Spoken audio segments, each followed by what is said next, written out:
بسم الله الرحمن الرحيم والتين والزيتون وطور سينين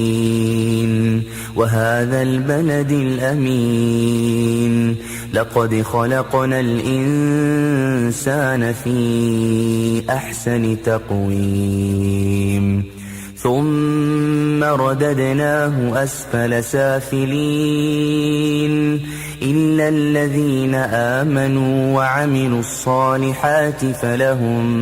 فلهم أجر غير ممنون فما يكذبك بعد بالدين أليس الله بأحكم الحاكمين